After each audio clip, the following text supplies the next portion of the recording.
இந்தியாவில் தஞ்சமடைந்த ஹசீனா பிரிட்டனில் அடைக்கலம் கேட்கும் சூழலில் ஒரு நாடு அடைக்கலம் வழங்க நடைமுறை என்ன என்பதை விவரிக்கிறது இந்த தொகுப்பு.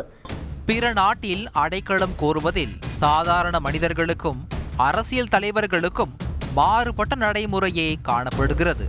அசைலம் சீக்கர், அதாவது அடைக்கலம் கேட்பவர் என்றால் சொந்த நாட்டில் சட்டவிரோத கைது, துன்புறுத்தல், மனித உரிமைகள் மீறல் அச்சம் காரணமாக அங்கிருந்து வெளியேறி வேறொரு நாட்டில் பாதுகாப்பு கோரி வருபவர். 1951 அகதிகள் மாநாட்டில் கையொப்பமிட்ட எந்த ஒரு நாட்டிலும் அடைக்கலம் கோரி விண்ணப்பிக்கும் உரிமையை சர்வதேச சட்டம் வழங்குகிறது. அடைக்கலம் கொடுக்கும் நாடு அடிப்படை வசதிகள், பாதுகாப்பை உறுதி செய்ய வேண்டும். இதுவே செல்ஃப் எக்ஸைல், சொந்த நாட்டில் இருந்து தலைவர்கள் வெளியேறும் போது அவருக்கு அடைக்கலம் கொடுப்பதில் நடைமுறை மாறுகிறது. எழுதப்படாத விதியில் இரு நாட்டு இராஜாங்க உறவே முடிவு செய்கிறது.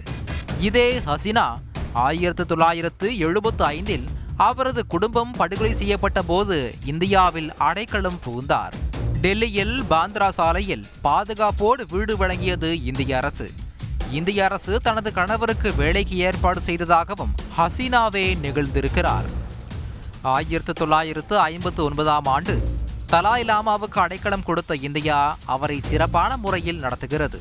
இப்போது ஹசீனா அடைக்கலம் கோரும் பிரிட்டனில் குடியேற்ற விதிகள் அவருக்கு தடையாக இருக்கலாம் என்றே பார்க்கப்படுகிறது. யாரும் அடைக்கலம் அல்லது தற்காலிக அடைக்கலம் கோரி பிரிட்டனுக்கு பயணம் செய்வதை அனுமதிக்க எங்கள் குடிவரவு விதிகள் எந்த ஷரத்தும் இல்லை. சர்வதேச பாதுகாப்பு தேவைப்படுபவர்கள் தாங்கள் செல்லக்கூடிய முதல் பாதுகாப்பான நாட்டில் அடைக்கலம் கோர வேண்டும்.